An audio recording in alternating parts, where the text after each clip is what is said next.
You might have discovered zero DTE and you've traded it and then you grew that account quite heavily. You say, wow, this is fantastic and amazing. Why don't I put more money in or go ahead and use more capital and keep doing zero DTE? Now that all sounds good in theory up until the point where now it starts feeling a little odd or a little off. And you might be wondering, what if this thing goes against me? And then one day it does. And now you lose a lot more money than normal. And you start thinking, maybe I'm not using the right tool for the job.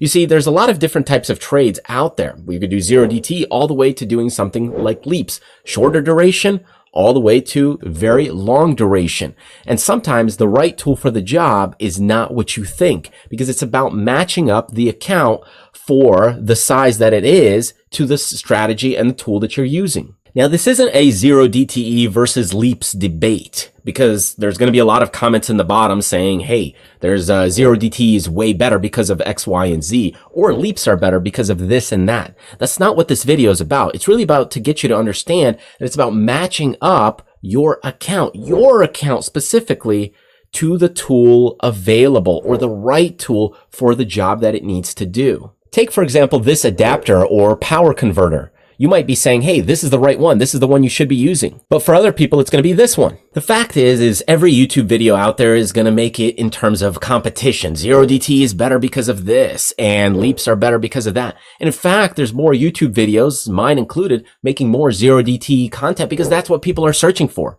But just because they're searching for it doesn't mean it's the right thing for them. But what people want is not exactly what they always need, right? That's what happens when it comes to restaurants. People want certain things, maybe fat and greasy foods, but what they need might be some healthy celery or carrots. You see, the thing is these are not competing strategies. They're about which tool is the right tool for the job. If you got a hammer or you got a chisel, one might do a certain job better than the other, but they are still in the construction world. You see, the thing is using zero-day options trading, unless you're at a professional level or hedging things off, with a $500,000 account doesn't make sense. The math doesn't make sense because you're concentrating risk, whereas maybe LEAPS, on the other hand, make a lot more sense with a $500,000 account.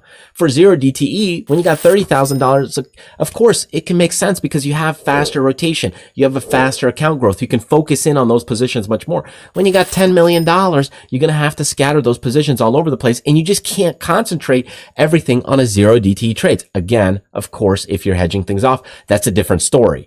But in most cases, zero DTE traders, it's going to be a lot more retail traders unless you're hedging things off at a professional level. Look, I've been involved in the options business over the last 20 years, and I've been coaching at least for 10 of those years. And I've seen all kinds of different trades. In fact, before the zero-day options came out, we still had zero-day. It's just you have to wait the week to get to the Friday to do zero-day trading. And I've seen all kinds of account types, and I've seen how people blow things up and how they make things successful. The fact is there's a crossover point when it comes to your account size. You know, because when you go in and you have a $30,000 account and you do a zero-day trade, if you get hit pretty nasty, well, it might cost you $3,000. Same thing on a $300,000 account. Now you're talking about a $30,000 possible problem. So the fact is there's this crossover point that happens when you go in and you're doing zero-day or fast duration trades up until the point you might want to edge into longer term or longer duration things like LEAPS or even 30-day, 60-day option contracts because your account size now can't handle the mental load. It's in fact you not being able to look and spot every little thing in detail. And that crossover point is very important, and it's something people don't always talk about. Let's look at point number one, which is knowing your crossover point. All right, so here's how to think about it. Know your account crossover point. Now, if we look at little diagram here that I made, zero DTE versus LEAPS, what happens is there's going to be an account crossover point. Now, in this case, in this diagram, it's this zone right here, right around $50,000. But for everybody, it's going to be a little bit different because what's going to happen is that your balance, your mental shift of, the time involved, is going to change from person to person. For some people, they're going to be able to manage a lot of positions very easily. Maybe they're good at clicking at the computer. They're good at managing the platform, and that's fine. And then you can handle zero DT a lot longer. But the issue and the fact happens is that at a certain level, once you start trading larger, or the account starts getting bigger, if you want to actually use the power of the capital or that account, you're going to want to spread out your capital and positions. Otherwise, you have a huge concentration of risk in zero DTE options where a large account, it can really hurt that position. So what you're going to want to do is start spreading it out. Now, for different people, it's going to be moving into LEAPS or maybe 30 days. Because at a certain point, I'm not saying you're going to go from zero DTE to LEAPS all of a sudden. Again, this is not a debate between zero DTE and LEAPS. The point is you might have a crossover where you have longer dated options here at even 30 DTE or 60 DTE before you even get to that spot of even doing LEAPS. But what happens is that those LEAPS or longer dated options alleviate stress and pressure from you checking that position every single day. Whereas a zero DTE, yes, you're done in a single day. It rotates, it moves on, and you can compound quickly. And at the beginning stages, at smaller capital sizes, that's great. But later on, as the capital grows, you're going to want to distribute that capital in other zones and areas. That's why, in a lot of cases, as money managers evolve and do positions, they don't usually do zero DTE management because you have to be so specific to that account and you have to watch it. Otherwise, they're dealing with, let's say, 100 different clients. They can't check your positions all the time. That's why they're not doing those positions on a shorter day basis if they're even doing those types of options at all. So anyways, my point here is that know your crossover point. Now, your crossover point might be $25,000. It might be $100,000. If you alleviate pressure or risk on zero DTE, you could hedge it off and actually do that with multi-million dollar accounts, but you're usually going to buy tail end insurance if you're doing it properly. Now, point number 2 is understanding what LEAPS or longer dated options really do for you. And that is they give you time. Now, when you really think about this and you start thinking about the stress levels that accumulate with a zero DTE option, you have to make that decision immediately. You have to make it that day. There's a lot that piles onto your portfolio over time as you start stacking and layering positions. But with a longer term option, let's say it's a 20-month option, you've got time and you've got time to make tweaks and adjustments. So if the position's going against you, let's say you enter this position, well, you could make that adjustment month 1, somewhere in the middle, 10 days into it, 3 days into it, 2 months into it. You can still be okay because you could pay off that position. It has a lot of time to recover. You can sell things against it. You can convert it into other types of positions because you've got a lot of room and headspace ahead of you. Now, the same is not true with zero day. You have fast adjustments, fast and quick things. So the point is that it's not that LEAPS or longer dated options are better. They solve different problems. They're used for different tools in the toolbox.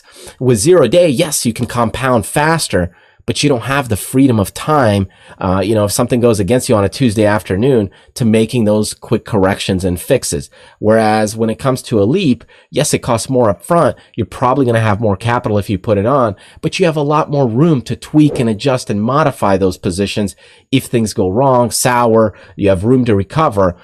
So they're a different tool in that tool chest. All right, which brings me to my third point, the hybrid approach. So if you're thinking about still doing zero DTE, it's probably wise to also include some longer dated options in terms of balancing things out if you have a larger account, because what's happening then is you have a lot less time available to you because you have much more capital to spread out and probably many more positions. So how do you do a hybrid approach, which is kind of the professional way of doing zero DTE options because they can't always watch every single thing, or you got a lot of capital on the line for short dated options. You're probably going to want to hedge off your tail end risk. So how do we do this? Let me show you a little idea. So let's say you're selling out of the money credit spreads, which might cost you, $200 and you make, let's say, $30. Okay. So you're not making a lot, but you're risking a lot more than what you're making.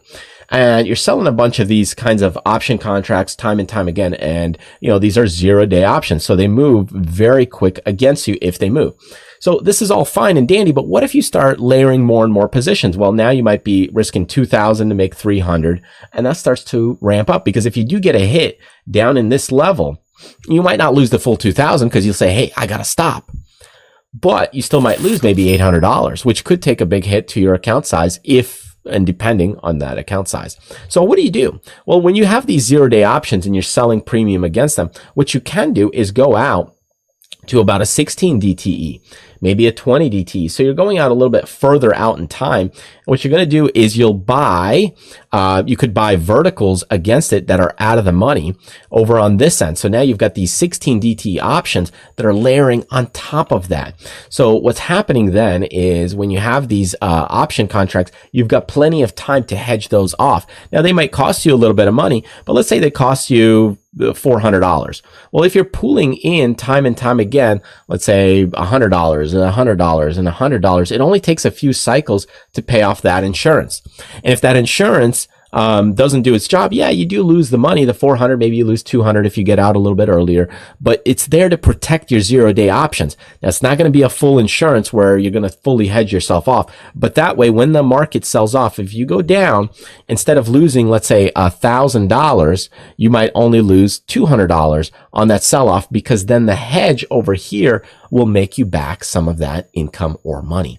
So that's the right approach and the way to think about it when you're looking at those shorter term 0-day options. So my point here is that as the account grows, especially if you're a profitable trader and you're doing 0 DTE to grow that account, yes, you're going to grow it very quickly. You're going to have a high turnover and your cycles are going to be fast. However, the problem is that as that account continues to grow, you're going to hit a little bit of a tipping point or a shift point here in this graphic. And that shift point, what's going to end up happening is that if you don't make some changes going into some longer dates, whether it's 20 DTE or LEAPS or those kinds of things, you're not going to have different types of plants to harvest later on. Instead, you'll be still running on that treadmill, focusing in on that 0 DTE or fast duration trades. And that can really burn you out. Anybody who's traded 0 DTE knows it's very high, fast trading. And, you definitely need to either plan for the tail end risk. If you're selling things or if you're buying things, they could go against you very quickly. But the point is that you're not going to stack a ton of capital all in one spot. Otherwise, it's a lot to carry on your back. So that's where you'll want to start thinking about the shift point, because if you got a small account, it's fine. It's not too tough mentally to manage. The weight is not as big, but the more capital that you have, you'll probably want to layer things that are a little bit more solid and have a good foundation. So it's important for you to really recognize when that shift is right for you, because it's not that one strategy is better than the other. It's just that it might be a better fit for the account size or the types of load that you're carrying for yourself. Now, if you want to dig a little deeper into some of these concepts, especially the shorter dated options, check out our class 0 DTE playbook, and that's on our website, optionsblackbelt.com. We've covered quite a lot of things in that class just recently this year, and we'll cover things like the gamma risks associated with 0 DTE, different strategies that you could use to play options on a shorter date, and things to really be aware of as you're stacking and layering those positions on. Now, on the other hand, if you're more of a longer term trader, or you've already been doing LEAPS, or maybe you want to ease into longer term stuff like LEAPS, the Atomic LEAPS class is the way to go. Also on our website if you want to check it out. Now, the thing is most people watching this video are probably going to keep doing the same thing that they've been doing for quite a while. And that's just normal routine and habits that people go through, especially if it's been working, because you'll keep doing what's working up until the point where things creep up, or maybe that shift point eases in on you. The account grew from maybe 50,000 to 120,000, and then you're still doing things the same way. And then bam, things can shift very quickly, because now you're dealing with more capital. So if you're watching this video and you're doing 0 DTE and the account is growing, be very careful on those shift points and watch out, as it can creep up on you unexpectedly. Now, stay tuned and keep watching some of the upcoming videos, because we're going to dive a little bit deeper into some other things regarding cycles, rotations, and much more as far as managing those trades. But if you want to get a deeper dive, check out the website. Lots of classes in there, and you can get access to all of them. Anyways, I'll see you on the next one. Take care.